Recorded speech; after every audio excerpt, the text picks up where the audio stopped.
Hello, everybody. Welcome. I'm Megan with Tink's Magical Vacations, and I want to say a special welcome to all of our Walt Disney World insiders if you are joining us tonight. We would love a quick hello from you, where you're from. Want to see everybody and what they're doing. As I said, I'm Megan. I'm a senior travel planner with Tink's Magical Vacations, and we have a preferred TA in the Walt Disney World Insiders Group. I have two other agents from Tinks with me. Mindy, do you want to introduce yourself? Yeah, I'm Mindy Sheldon. I'm with Takes Magical Vacations and also a senior travel planner. I'm also a preferred TA in the Insiders Group, and I've been with Tinks for almost 11 years. And Monica. I'm Monica Zink, also a senior travel planner with Tink's Magical Vacations and a preferred TA on the Walt Disney World Insiders Group. I've been with Tink since 2016. Great. So we want to just say a quick hello to Kristen, our owner out there watching us tonight. Hi to Kristen.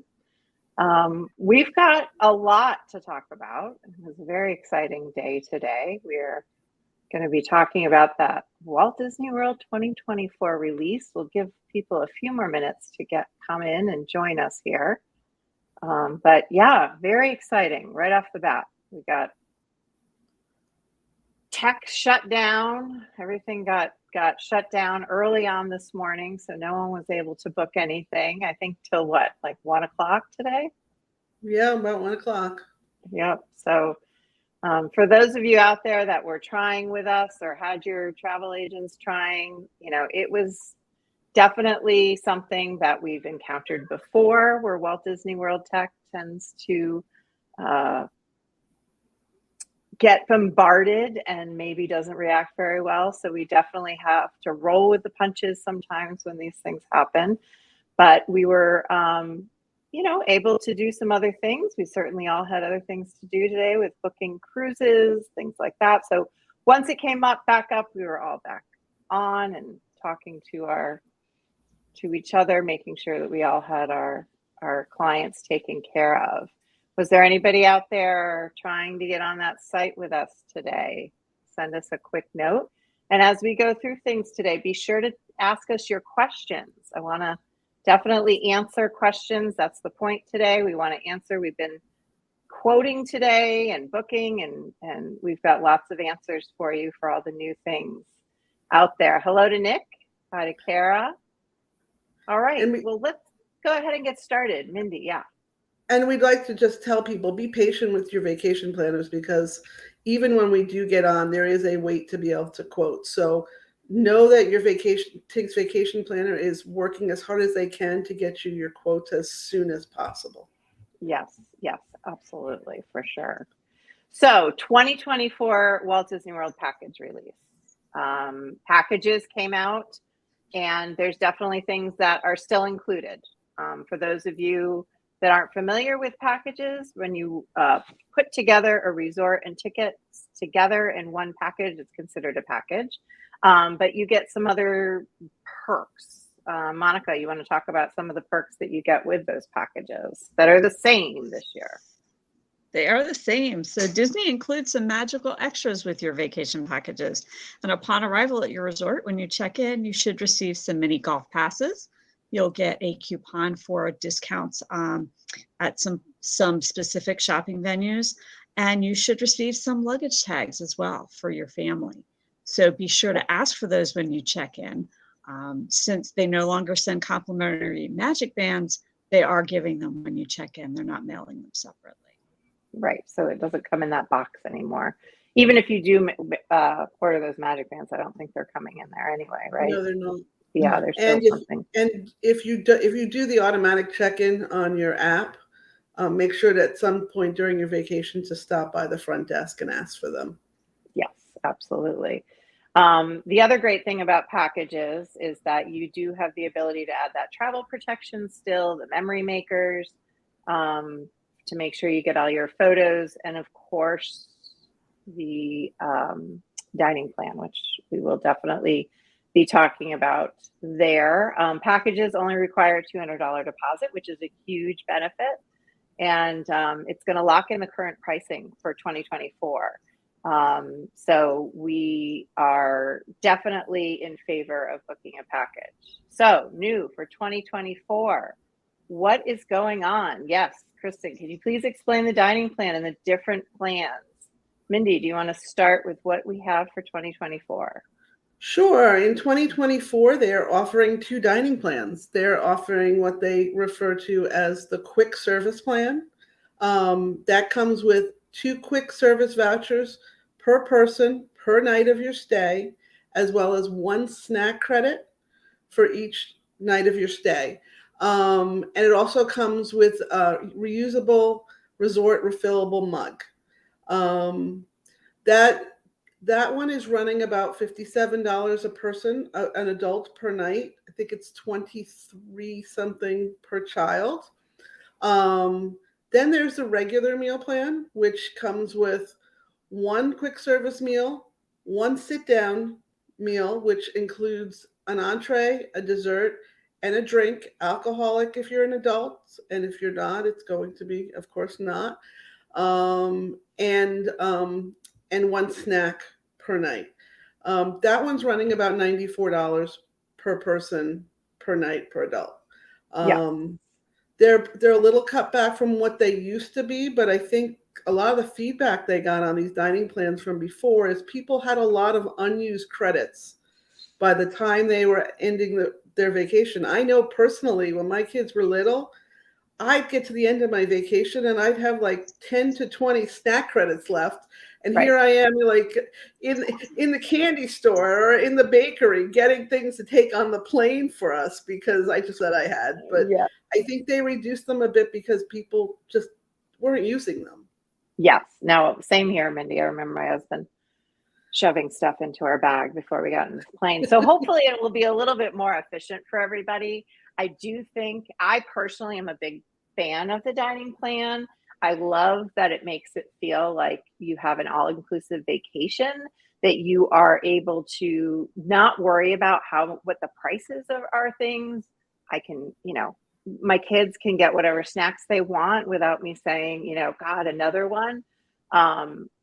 So it's definitely, I do feel like it is a nice benefit to have to make your vacation feel like a vacation, not just for the kids, but for the adults.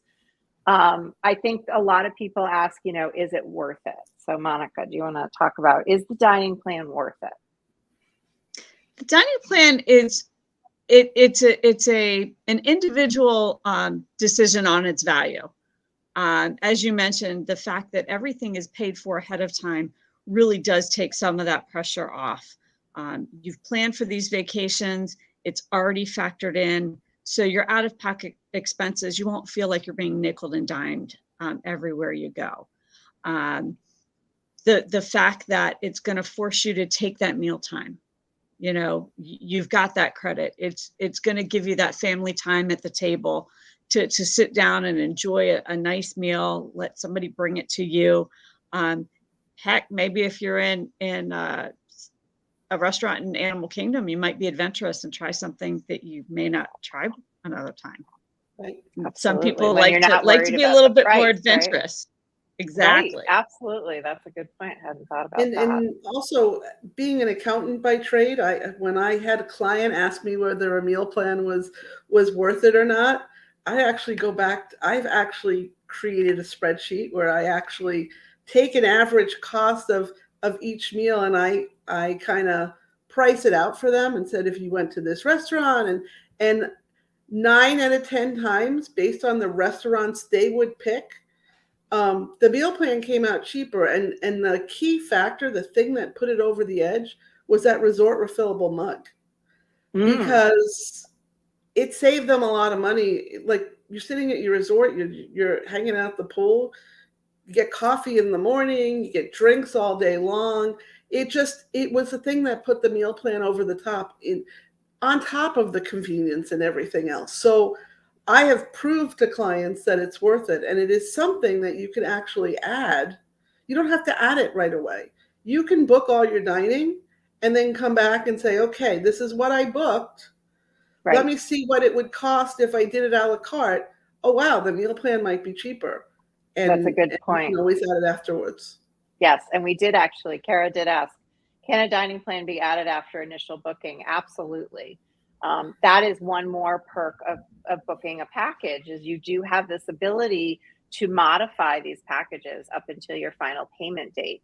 And the great thing is, even after that final payment date, you can always add to your resort package to make it cost more money.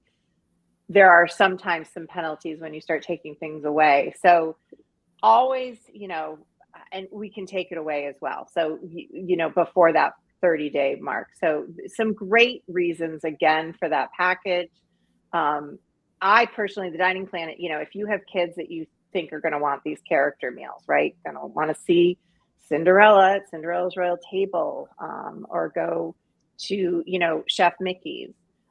Those are going to be more expensive, a higher priced meal. And I do want to point out to guests that some of these higher priced meals, I know Cinderella's Royal Table, I think we've heard, and Be Our Guest, I believe as well, will be 2 credits.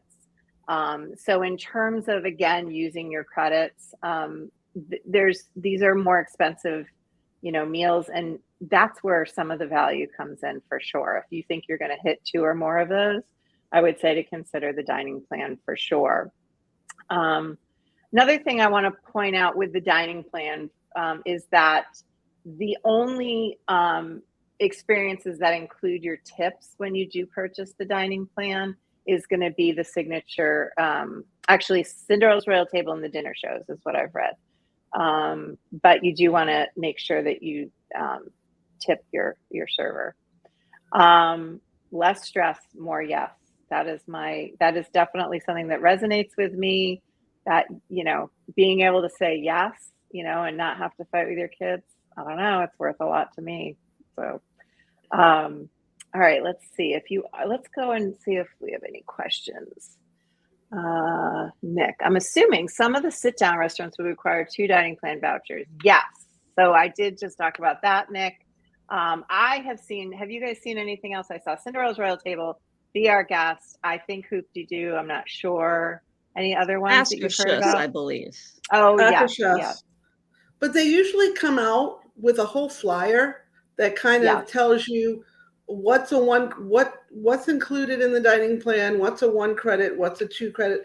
I don't believe they've actually issued that yet. So as soon as they do that, it'll list out, ask your planner for a copy of that, because it'll list out every restaurant and whether it's included, whether it's 1 credit, 2 credits. It's a very handy little tool. Yes, absolutely. You're right, Mindy. I do remember that. Allison, if you've already made a final payment, can you still have the dining plan before you travel? Yes. So like I said, if you've made your final payment, but you decide, oh my gosh, we're eating at a lot of different, sit down restaurants, I think we should do it. Just contact your travel planner. They can add it for you and you can pay the additional cost. Like I said, Disney will definitely let you add things to those packages after that final payment. So no worries there.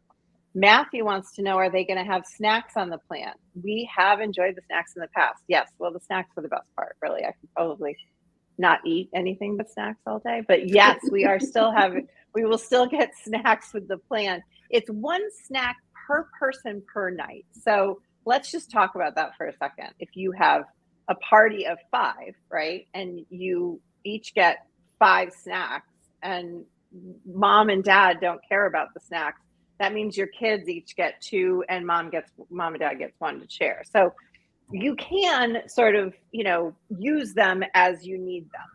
They aren't attached to a certain person technically. So it is a nice sort of flexible way of sharing those snacks. Yeah, and the snacks are good too, because when it's really hot, like most people are at Disney World summertime, when it's really hot down here, and a lot of people, when it's hot, they don't want to eat. I mean, that's why we always ended up with all the extra snack coupons, because my kids were not looking for food. When they were looking for drinks and stuff, but they weren't looking for food. So you should have, with the 1 snack included, you should be fine, because as Megan said, they can be shared among the family. So and I know personally I don't usually go for the snacks, so give them to my kids. Oh my gosh, I'm a big snacker, so I like the occasional Mickey bar. I really can't, pass up that. Who doesn't All love a right. Mickey bar? I know, right? Especially in the heat. I don't know. The other thing that they have announced about the 2024 packages is that they are removing those theme park reservation requirements, which is really exciting. But it does sort of beg the question that I wanted to discuss with you ladies tonight. So, do clients need to sort of think about what parks they're going to ahead of time now that they don't have to do it?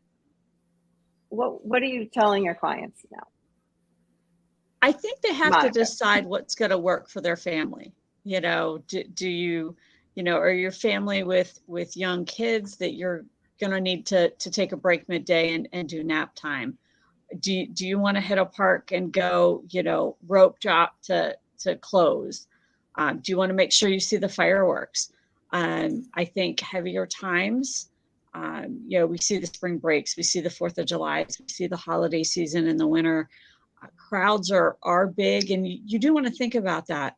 The other thing to think about is also the nights that Magic Kingdom's going to close early because they have a party, they have a special ticketed event, and so if you're only going to go to Magic Kingdom one day and you want to see those fireworks, you want to make sure that you're going to get to see those fireworks, and you're not going to be asked to leave the park on your only day there. But those are some of the considerations that you're going to need to take into place. You don't have to worry about, well, I want to make my reservation at 1:30 for lunch in Epcot, but I want to start my day at rope drop in Magic Kingdom. Can I get there in time? So that's going to take some of the pressure away. Yep. I'd have to agree with that. I think that I definitely would advise my clients to say, okay, I think we're going to go here this day, here that day, especially when they're trying to plan their dining, right? If they are going to make that, those reservations. I think it does help greatly to make sure that that you have a general idea, or that you have a general idea of what dining you want to go to. And then when those reservations are made, that kind of drives you. But either way, in the end, you will sort of know where you're starting for the day. Park hopping is going to continue to have that time limit. So park hopping you won't be allowed to park hop until 2 p.m. is what I'm reading. Mindy, have you heard anything? You heard the same? I have not seen anything contrary to that, but what I was going to add is you still can, the fact that they're getting rid of the park reservation for the date-based tickets does help in the sense that since you really can only buy your Genie Plus at midnight the day before, you can be flexible. If something happens and, in your plans you were going to go to Animal Kingdom on Wednesday and it just doesn't something happens and you don't get there, you can go there on Thursday and still have the same kind of, as long as you don't have dining reservations, you still have the flexibility to do that. It just gives you a little bit, I feel it gives you a little bit more flexibility and a little bit less angst about, okay, I have to get there. Or like if you want to switch around, like a lot of people build in a resort day, just hanging out the pool and stuff like that. Right. And sometimes based on the weather, you may want to change that day. Like right. You'd rather, if it's raining on and off through the day, I'm going to a park because people aren't going to be there. I put on my poncho and I go. I'm not sitting in the rain to sit at the pool. I'll go to the pool the next day. So it gives you that flexibility to do that.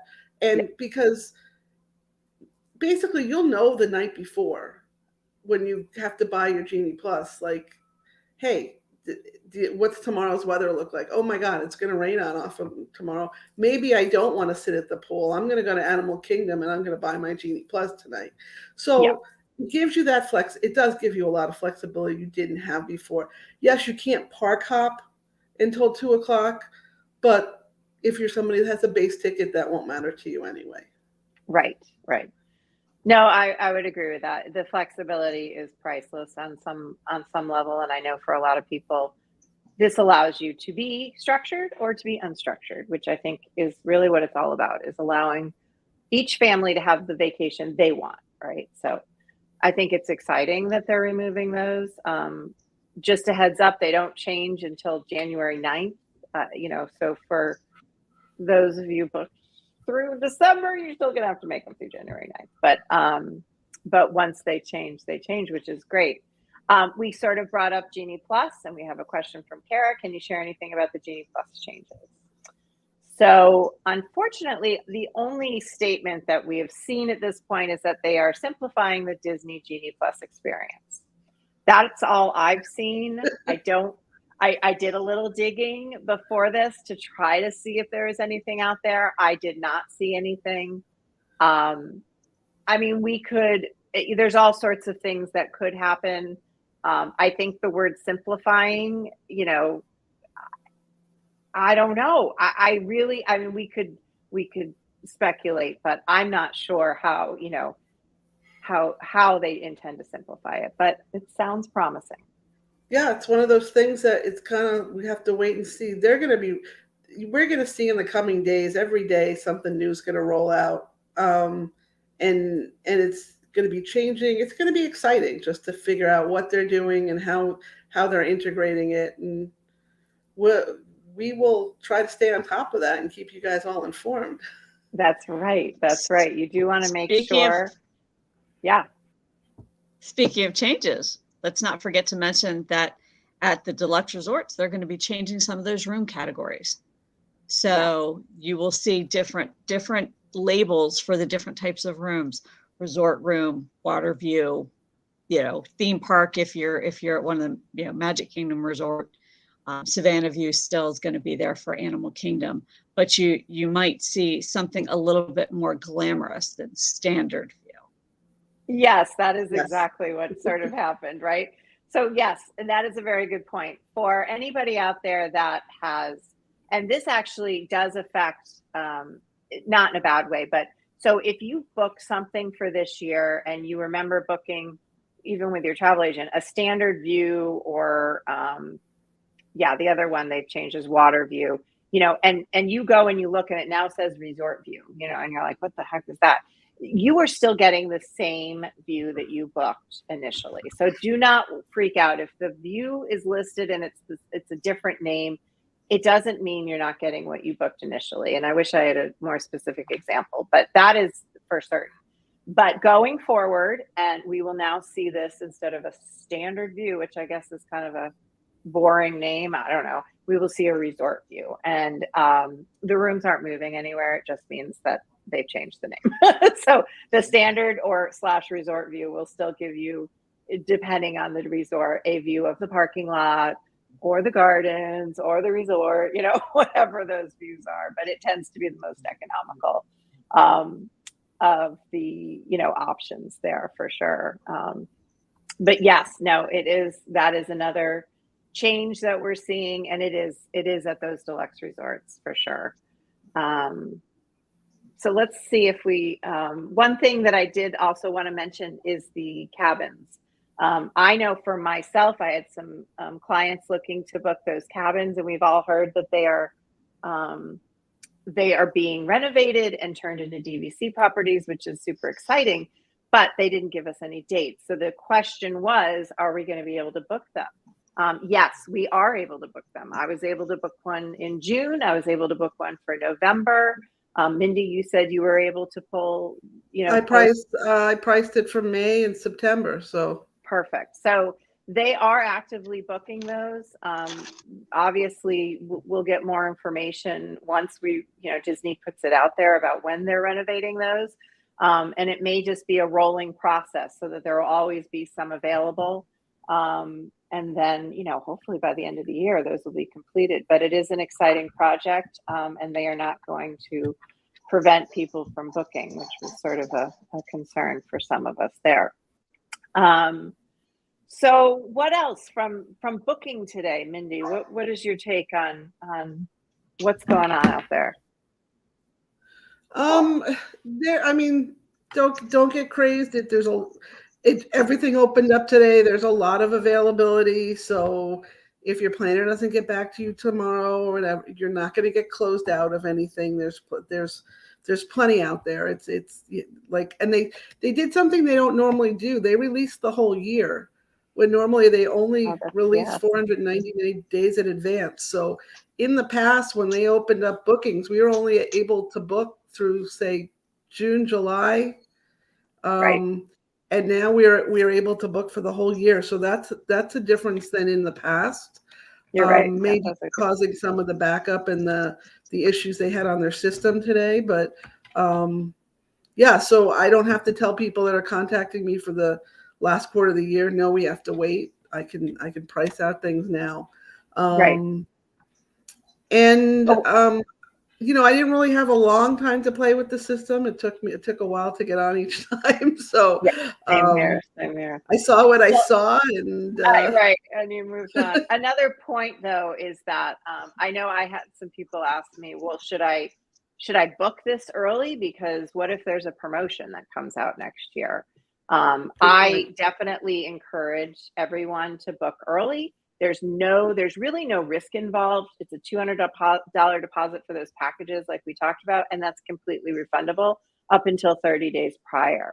So rather than, and then if a promotion were to be released, your travel planner can adjust it as long as it's part of the promotion. So if the price never goes down and it's one of those packages that you're like, you know, I can't do it, work with your travel planner. They can shorten it. They can make it more economical for you, or they can get you that promotion that came out after the fact. But if you don't book it, it may disappear and then you won't have anything. So I am a big, you know, I am an early bird catches the worm kind of a girl for sure. Yep. And believe that the times that were always traditionally the busy times at Disney are still going to continue to be those busy times. So Christmas, Thanksgiving, like Jersey Week, Easter break, those are going to fill up. People are going to book them early. Get your rooms, and if Disney does release a promo for those dates, it's really not going to be. If they do it almost like on a quarterly basis. Happens much closer to the time of traveling, more like 3 or 4 months before. So don't let that hold you up from putting down a deposit on something, because when you go to book it, when that special does come out, you may be out of luck. There may be nothing left. Right. So that's a great point, Megan, because it's just not something that I would wait on. And I truly believe that with these changes, because I found after COVID, Disney's busy times, they were kind of hard to predict. I had people going in January expecting it to be like not busy. Dead. Right. And it was packed. Yeah. Right. So people, I think it's starting to slowly go back to what the historical levels were. And you'll find those traditional times to be very, very busy again. And, you know, we know Christmas, New Year's, they've had to close down parks because they've gotten to capacity. Right. But if you're staying on property in a Disney resort, you will never get closed out of a park. Right. So it is important to work with your travel planner.